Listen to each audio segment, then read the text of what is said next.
आप देख रहे हैं गीता सारम। यहाँ हम गीता को केवल पढ़ते नहीं हैं, बल्कि उसे अपने जीवन में उतरते हुए महसूस करते हैं।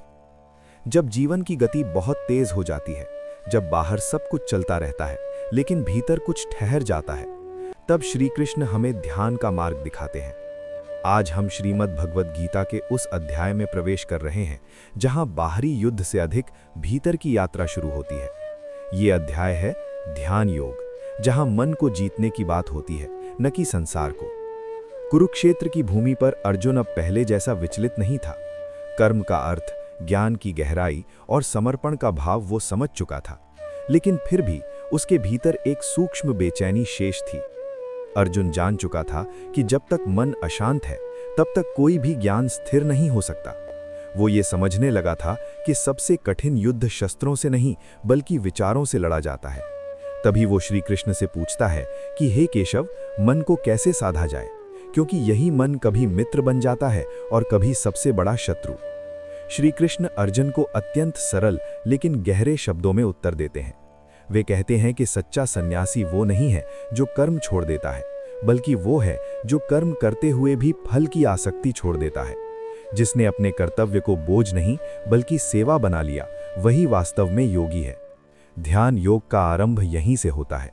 ध्यान का अर्थ जीवन से भागना नहीं है, बल्कि जीवन को पूरी सजगता से जीना है। जो व्यक्ति अपने कर्म से भागता है, वो मन से भी भागता है, और जो व्यक्ति कर्म में स्थिर होता है, वही ध्यान में भी स्थिर हो सकता है। श्री कृष्ण अर्जुन को ये भी समझाते हैं कि मनुष्य स्वयं अपना मित्र भी है और स्वयं अपना शत्रु भी। यदि मन संयमित है, तो वही मन मनुष्य को ऊंचाइयों तक ले जाता है, और यदि मन असंयमित है, तो वही मन उसे गिरा देता है। इसलिए ध्यान का उद्देश्य मन को दबाना नहीं है, बल्कि मन को समझना और मित्र बनाना है। जब मन को मित्र बना लिया जाता है, तब संसार अपने आप सहज हो जाता है। कृष्ण आगे बताते हैं कि ध्यान के लिए केवल आसन या एकांत ही पर्याप्त नहीं है। ध्यान के लिए जीवन में संतुलन आवश्यक है। न बहुत अधिक खाना, न बहुत कम, न बहुत अधिक सोना, न बहुत कम, न अत्यधिक कर्म, न आलस्य। जब जीवन में अति होती है, तब मन अस्थिर हो जाता है। ध्यान केवल बैठने की क्रिया नहीं है, ध्यान एक संतुलित जीवन शैली है। जब जीवन में संतुलन आता है, तभी मन स्वयं शांत होने लगता है। अर्जुन ये सब सुन रहा था, लेकिन उसके मन में एक स्वाभाविक प्रश्न उठता है। वो जानता था कि मन कितना चंचल है, कितना अस्थिर है। वो कहता है कि हे कृष्ण, ये मन तो वायु से भी अधिक चंचल है, इसे रोकना मुझे असंभव लगता है। अर्जुन का ये प्रश्न केवल उसका नहीं था, ये हर उस व्यक्ति का प्रश्न है जिसने कभी ध्यान करने की कोशिश की है। हम बैठते तो हैं, लेकिन मन भटकने लगता है, विचारों की भीड़ लग जाती है, और हमें लगता है कि ध्यान हमारे लिए नहीं है। श्री कृष्ण इस शंका को पूरी करुणा से स्वीकार करते हैं। वे कहते हैं कि हाँ, मन चंचल है, ये सत्य है। मन को साधना कठिन है, लेकिन असंभव नहीं। अभ्यास और वैराग्य से मन को वश में किया जा सकता है। अभ्यास का अर्थ है बार बार प्रयास करना, हार न मानना। जब मन भटके तो उसे प्रेम से वापस लाना। वैराग्य का अर्थ है हर विचार को पकड़कर न बैठ जाना। विचार आएंगे, लेकिन उनका अनुसरण करना आवश्यक नहीं है। कृष्ण यहाँ ध्यान का सबसे गहरा रहस्य प्रकट करते हैं। वे कहते हैं कि ध्यान का अर्थ विचारों को समाप्त करना नहीं है। ध्यान का अर्थ है विचारों के बीच अपनी चेतना को स्थिर कर देना। जैसे नदी बहती रहती है, लेकिन तट स्थिर रहते हैं, वैसे ही विचार आते जाते रहते हैं, लेकिन साधक स्वयं स्थिर हो जाता है। यही वास्तविक ध्यान है। जब साधक ये समझ लेता है, तब ध्यान बोझ नहीं रह जाता, बल्कि विश्राम बन जाता है। धीरे धीरे अभ्यास के साथ मन शांत होने लगता है। वह सुख और दुख, लाभ और हानि, मान और अपमान से ऊपर उठने लगता है। श्री कृष्ण कहते हैं कि ऐसा योगी ठंड और गर्मी में, प्रशंसा और निंदा में समान रहता है, क्योंकि उसकी शांति बाहर की परिस्थितियों पर निर्भर नहीं करती, वो भीतर से आती है।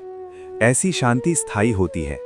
ध्यान योग अर्जुन को ये सिखा रहा था कि मन की चंचलता कोई दोष नहीं है, ये मन की प्रकृति है। दोष तब होता है जब हम मन को बिना दिशा के छोड़ देते हैं, लेकिन जब मन को सजगता, अभ्यास और करुणा के साथ दिशा दी जाती है, तब वही मन आत्मा की ओर मुड़ जाता है। तब वही मन मुक्ति का द्वार बन जाता है। अध्याय 6 का ये आरंभ अर्जुन को एक नई यात्रा पर ले जा रहा था। ये यात्रा शस्त्रों की नहीं थी, ये यात्रा भीतर की थी। श्री कृष्ण उसे ये सिखा रहे थे कि शांति पाने के लिए संसार को छोड़ना आवश्यक नहीं है, बल्कि संसार में रहते हुए स्वयं से जुड़ना आवश्यक है। ध्यान कोई पलायन नहीं है, ध्यान जागरण है। ये अभी केवल शुरुआत है। आगे श्री कृष्ण बताएंगे कि ध्यान में स्थित व्यक्ति संसार को कैसे देखता है, वो स्वयं को और ईश्वर को कैसे अनुभव करता है, और कैसे ये योग जीवन को भीतर से रूपांतरित कर देता है। अर्जुन अब तैयार था उस गहराई में उतरने के लिए जहां मन शांत होता है और आत्मा बोलने लगती है। अर्जुन अब ध्यान योग के मूल को समझने लगा था, लेकिन जैसे जैसे वो इस मार्ग की गहराई को देख रहा था, वैसे वैसे उसके भीतर एक और प्रश्न आकार ले रहा था।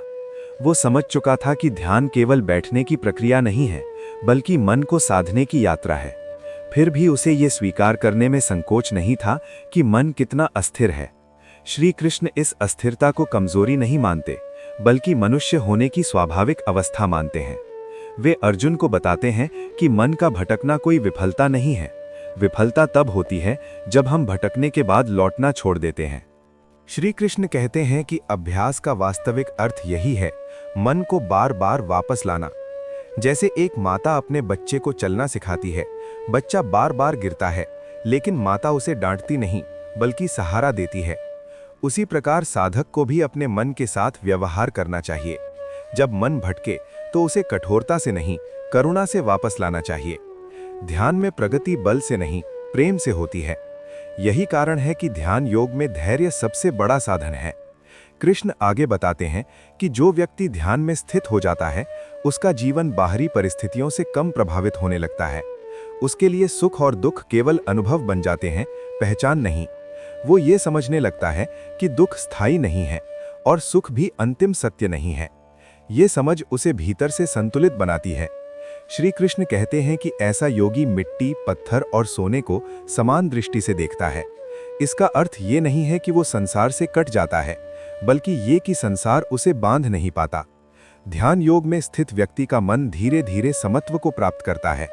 वो न अत्यधिक हर्षित होता है, न अत्यधिक शोकाकुल।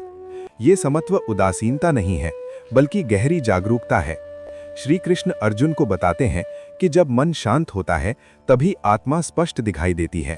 जैसे स्थिर जल में ही आकाश का प्रतिबिंब दिखाई देता है, वैसे ही शांत मन में ही आत्मा का अनुभव संभव होता है। कृष्ण ये भी स्पष्ट करते हैं कि ध्यान योग केवल एकांतवासियों के लिए नहीं है, ये उस गृहस्थ के लिए भी है जो संसार में रहते हुए भी भीतर से स्थिर रहना चाहता है। जो व्यक्ति अपने कर्तव्यों को निभाते हुए भी मन को ईश्वर में स्थित कर लेता है, वही सच्चा योगी है। ध्यान योग का लक्ष्य संसार से भागना नहीं है, बल्कि संसार में रहते हुए भी भीतर स्वतंत्र होना है। धीरे धीरे साधक ये अनुभव करने लगता है कि ध्यान केवल आसन पर बैठने तक सीमित नहीं है। ध्यान चलने में भी है, बोलने में भी है, कर्म करते समय भी है। जब मन हर क्रिया में उपस्थित हो जाता है, तब जीवन स्वयं ध्यान बन जाता है। श्री कृष्ण कहते हैं कि जब मनुष्य अपने प्रत्येक कर्म को जागरूकता के साथ करता है, तब वही कर्म उसे बांधता नहीं, बल्कि मुक्त करता है। अर्जुन ये सब सुनकर भीतर से शांत होने लगा था, लेकिन फिर भी वो जानना चाहता था कि यदि कोई व्यक्ति इस मार्ग पर चलकर भी असफल हो जाए तो उसका क्या होता है।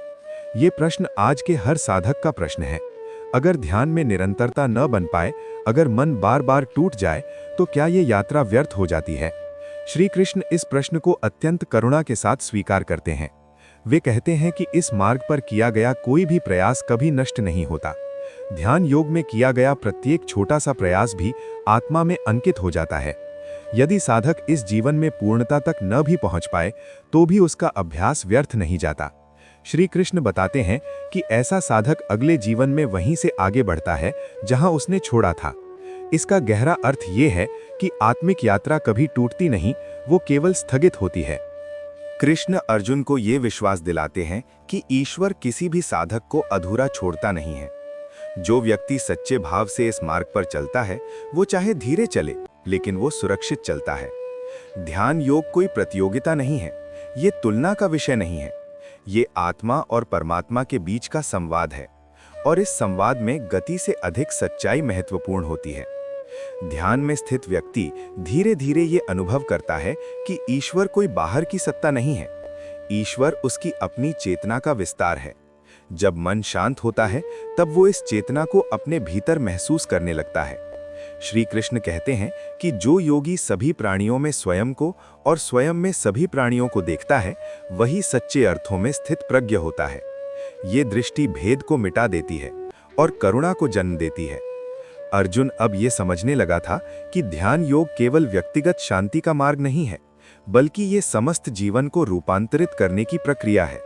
जब मन शांत होता है तब संबंध भी शांत होते हैं।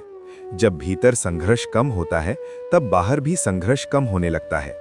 ध्यान योग मनुष्य को भीतर से इतना पूर्ण बना देता है कि उसे बाहर कुछ सिद्ध करने की आवश्यकता नहीं रहती। ये अध्याय 6 का दूसरा चरण अर्जुन को गहरे भरोसे से भर रहा था। उसे ये विश्वास होने लगा था कि चाहे मन कितना ही चंचल क्यों न हो, अभ्यास और करुणा के साथ उसे साधा जा सकता है। ध्यान कोई सिद्धि नहीं है, ध्यान एक सतत अभ्यास है और इसी अभ्यास में जीवन का सौंदर्य छिपा है। श्री कृष्ण अर्जुन को ये सिखा रहे थे कि ध्यान का फल शांति है और शांति का फल स्पष्टता। जब स्पष्टता आती है तब जीवन अपने आप सही दिशा में बहने लगता है। यही ध्यान योग का सार है, मन को मित्र बनाकर आत्मा की ओर लौटना। ये यात्रा अभी और गहरी होने वाली है। अगले भाग में श्री कृष्ण बताएंगे कि ध्यान में स्थित व्यक्ति ईश्वर से कैसे जुड़ता है और कैसे ये योग उसे परम शांति की अवस्था तक ले जाता है। ध्यान योग की यात्रा अब उस बिंदु पर पहुंच रही थी जहां अर्जुन केवल सुन नहीं रहा था, बल्कि भीतर से अनुभव करने लगा था। श्री कृष्ण के शब्द अब उसके मन में विचार नहीं, बल्कि दृष्टि बनते जा रहे थे। अर्जुन ये समझने लगा था कि ध्यान केवल मन को शांत करने की प्रक्रिया नहीं है, बल्कि स्वयं को देखने का साहस है। जब मन शांत होता है तब वो आईने की तरह बन जाता है, जिसमें व्यक्ति स्वयं को बिना विकृति के देख सकता है, और यही देखने की क्षमता सबसे बड़ा परिवर्तन लाती है।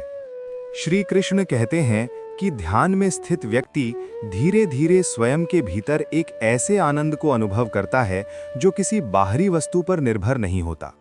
ये आनंद न इंद्रियों से आता है न परिस्थितियों से। ये वो आनंद है जो आत्मा के स्वभाव में निहित है। जब मन बाहर की दौड़ से थक जाता है और भीतर ठहर जाता है, तब ये आनंद स्वयं प्रकट होने लगता है। ये कोई उत्साह नहीं है, ये एक गहरी तृप्ति है जिसमें किसी और चीज की आवश्यकता नहीं रहती।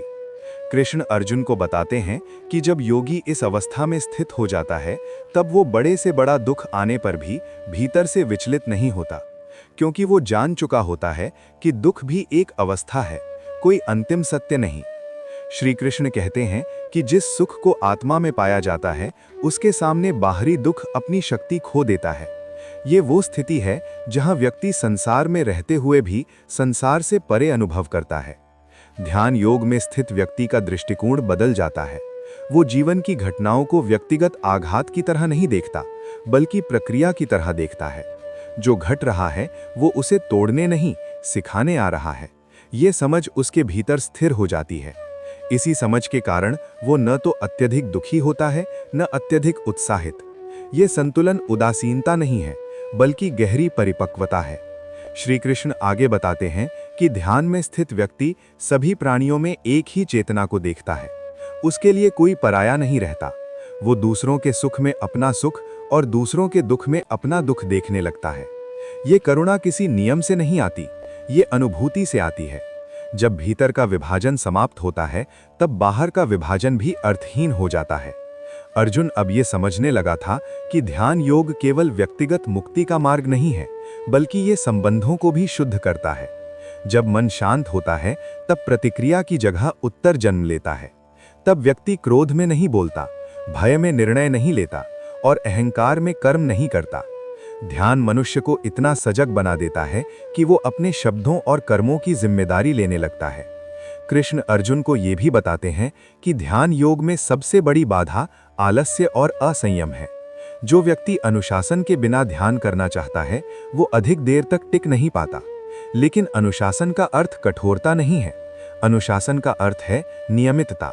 रोज थोड़ा सा प्रयास, रोज थोड़ी सी सजगता। यही निरंतरता धीरे धीरे गहरी साधना बन जाती है। ध्यान में बैठा हुआ साधक जब बार बार अपने मन को भटकते हुए देखता है तब उसे निराश नहीं होना चाहिए। श्री कृष्ण कहते हैं कि भटकते हुए मन को देख पाना भी जागरूकता का ही प्रमाण है। जो व्यक्ति भटकते हुए मन को देख पा रहा है वो मन से अलग खड़ा हो चुका है। यही अलगाव धीरे धीरे स्थिरता में बदलता है। कृष्ण आगे कहते हैं कि जब साधक इस मार्ग पर आगे बढ़ता है तब उसे भीतर और बाहर दोनों ओर एक नई स्पष्टता दिखाई देने लगती है। वो समझने लगता है कि जीवन का उद्देश्य केवल प्राप्ति नहीं है बल्कि अनुभव है।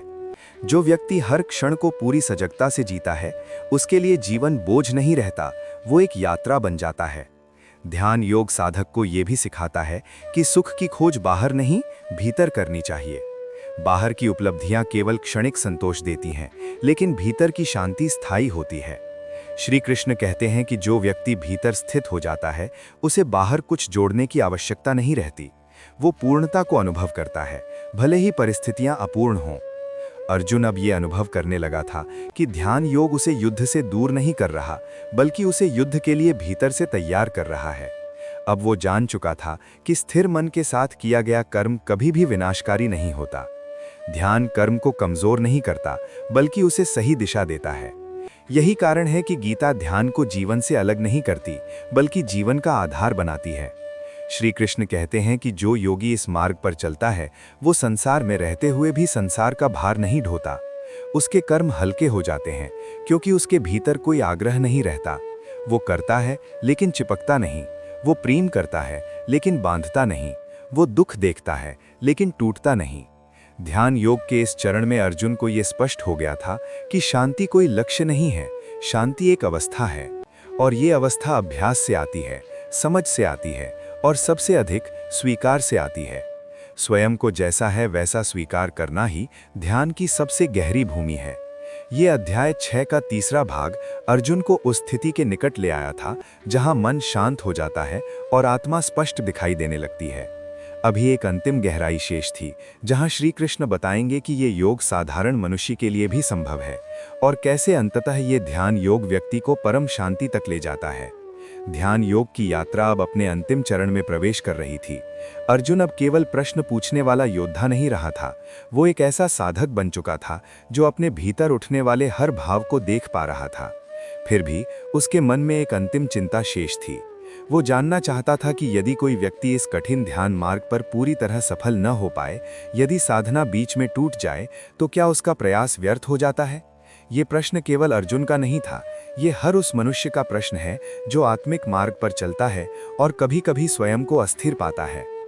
श्री कृष्ण इस प्रश्न का उत्तर अत्यंत करुणा और आश्वासन के साथ देते हैं। वे कहते हैं कि ध्यान योग में किया गया कोई भी प्रयास कभी नष्ट नहीं होता। आत्मिक मार्ग पर एक कदम भी व्यर्थ नहीं जाता। जो व्यक्ति सच्चे मन से इस मार्ग पर चलता है वो कभी पतन को प्राप्त नहीं होता। यदि साधक इस जीवन में पूर्णता तक न भी पहुंच पाए तो भी उसकी साधना समाप्त नहीं होती। वो अगले चरण में, अगले जीवन में वहीं से आगे बढ़ता है जहां उसने छोड़ा था। इसका गहरा अर्थ ये है कि आत्मा की यात्रा कभी टूटती नहीं, वो केवल रूप बदलती है। कृष्ण अर्जुन को ये समझाते हैं कि ईश्वर किसी भी साधक को अधूरा छोड़ता नहीं है। जो व्यक्ति ध्यान योग के मार्ग पर ईमानदारी से चलता है वो चाहे धीरे चले, चाहे बार बार गिरे, लेकिन वो सुरक्षित रहता है। ध्यान कोई प्रतियोगिता नहीं है, न ही ये किसी उपलब्धि की दौड़ है। ये आत्मा और परमात्मा के बीच एक निजी संवाद है। इस संवाद में गति नहीं, सच्चाई मायने रखती है। श्री कृष्ण आगे कहते हैं कि जो योगी इस मार्ग पर स्थित हो जाता है वो ईश्वर को केवल मंदिर या ग्रंथों में नहीं खोजता, वो ईश्वर को अपने भीतर और प्रत्येक प्राणी में अनुभव करता है।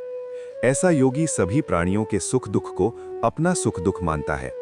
उसके लिए कोई पराया नहीं रहता। ये अवस्था किसी नियम से नहीं आती, ये गहरी अनुभूति से आती है। जब भीतर का अहंकार ढीला पड़ता है तब करुणा स्वतः प्रकट होती है। ध्यान योग की पूर्ण अवस्था में पहुंचकर योगी ये अनुभव करता है कि आत्मा और परमात्मा अलग अलग नहीं है।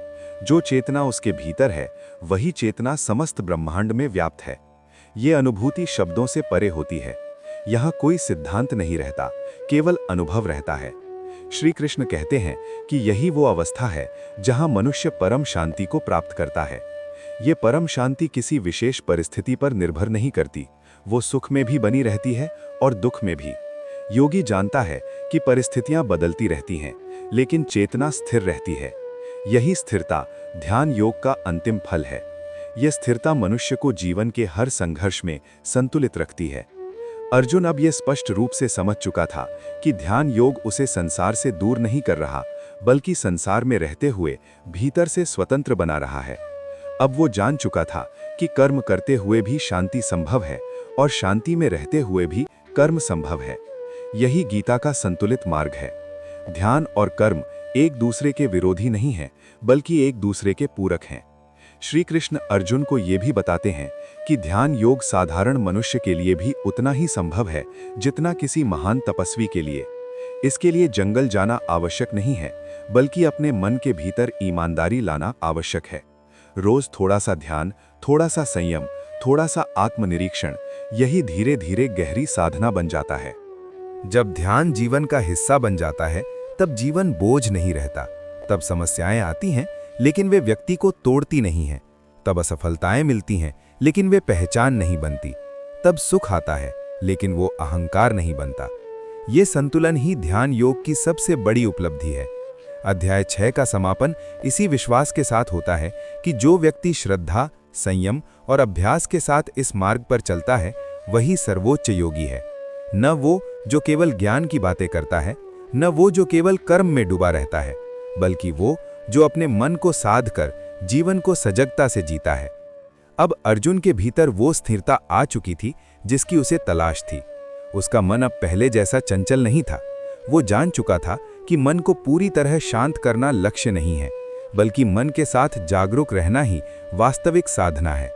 यही जागरूकता उसे आगे के युद्ध और जीवन दोनों के लिए तैयार कर चुकी थी। और इसी के साथ ध्यान योग का ये अध्याय पूर्ण होता है। ये अध्याय हमें ये सिखाता है कि शांति कोई दूर की वस्तु नहीं है, वो हमारे भीतर ही निवास करती है। आवश्यकता केवल इतनी है कि हम थोड़ी देर ठहरें, सांस लें और स्वयं से मिलें। अगर इन शब्दों ने आपके मन को थोड़ी सी भी शांति दी हो, अगर आपको लगा हो कि ध्यान आपके जीवन में भी संभव है, तो समझिए कि ये अध्याय आपके भीतर जीवित हो चुका है। यही गीता का उद्देश्य है, पढ़े जाना नहीं, जिए जाना। ऐसे ही गीता के सरल, गहरे और जीवन से जुड़े अर्थों के लिए जुड़े रहिए हमारे YouTube चैनल गीता सारम के साथ। यहाँ हम गीता को ग्रंथ नहीं, जीवन की तरह समझते हैं। अगर ये प्रस्तुति आपको पसंद आई हो तो इसे अपने प्रियजनों के साथ साझा करें, चैनल को सब्सक्राइब करें और कमेंट में लिखें जय श्री कृष्णा।